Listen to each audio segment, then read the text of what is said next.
Matius pasal 16. Kemudian datanglah orang-orang Farisi dan Saduki hendak mencobai Yesus. Mereka meminta supaya ia memperlihatkan suatu tanda dari surga kepada mereka. Tetapi jawab Yesus, "Pada petang hari karena langit merah, kamu berkata, hari akan cerah. Dan pada pagi hari, karena langit merah dan redup, kamu berkata, hari buruk. Rupa langit kamu tahu membedakannya. Tetapi tanda-tanda zaman, tidak. Angkatan yang jahat dan tidak setia ini menuntut suatu tanda.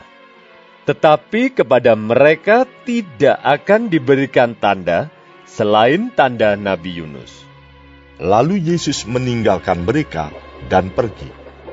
Pada waktu murid-murid Yesus menyeberang danau, mereka lupa membawa roti.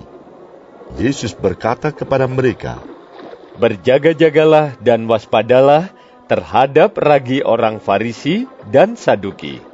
Maka mereka berpikir-pikir, dan seorang berkata kepada yang lain, "Itu dikatakannya karena kita tidak membawa roti."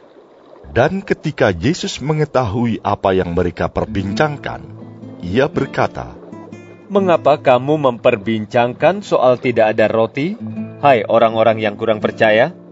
Belum juga kamu mengerti? Tidak kamu ingat lagi akan 5 roti untuk 5.000 orang itu, dan berapa bakul roti kamu kumpulkan kemudian? Ataupun akan 7 roti untuk 4.000 orang itu, dan berapa bakul kamu kumpulkan kemudian? Bagaimana mungkin kamu tidak mengerti bahwa bukan roti yang kumaksudkan?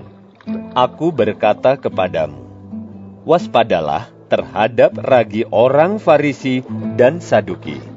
Ketika itu, barulah mereka mengerti bahwa bukan maksudnya supaya mereka waspada terhadap ragi roti, melainkan terhadap ajaran orang Farisi dan Saduki. Setelah Yesus tiba di daerah Kaisaria Filipi, ia bertanya kepada murid-muridnya, Kata orang, "Siapakah anak manusia itu?" Jawab mereka, Ada yang mengatakan Yohanes Pembaptis. Ada juga yang mengatakan Elia. Dan ada pula yang mengatakan Yeremia atau salah seorang dari para nabi. Lalu Yesus bertanya kepada mereka, Tetapi apa katamu? Siapakah aku ini? maka jawab Simon Petrus, Engkau adalah Mesias, Anak Allah yang hidup. kata Yesus kepadanya, Berbahagialah engkau Simon bin Yunus. Sebab bukan manusia yang menyatakan itu kepadamu, melainkan Bapa-Ku yang di sorga. Dan aku pun berkata kepadamu, engkau adalah Petrus, dan di atas batu karang ini, aku akan mendirikan jemaatku, dan alam maut tidak akan menguasainya. Kepadamu akan kuberikan kunci kerajaan sorga.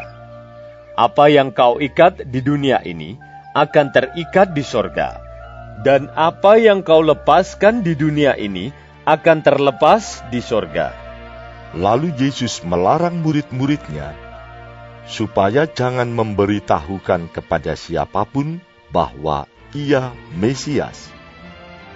Sejak waktu itu, Yesus mulai menyatakan kepada murid-muridnya bahwa ia harus pergi ke Yerusalem dan menanggung banyak penderitaan dari pihak tua-tua, imam-imam kepala, dan ahli-ahli Taurat, lalu dibunuh dan dibangkitkan pada hari ketiga.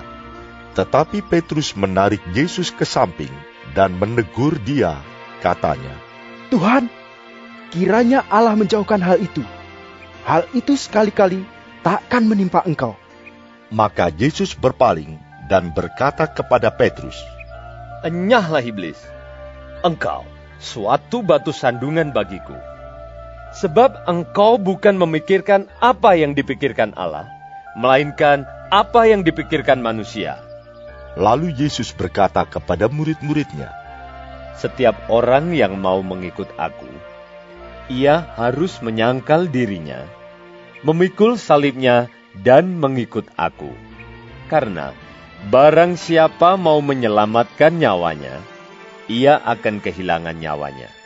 Tetapi barang siapa kehilangan nyawanya karena aku, ia akan memperolehnya. Apa gunanya seorang memperoleh seluruh dunia tetapi kehilangan nyawanya? Dan apakah yang dapat diberikannya sebagai ganti nyawanya?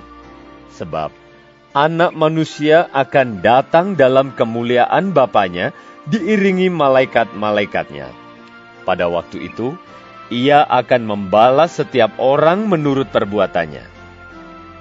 Aku berkata kepadamu, sesungguhnya, di antara orang yang hadir di sini, ada yang tidak akan mati sebelum mereka melihat Anak Manusia datang sebagai Raja dalam kerajaannya.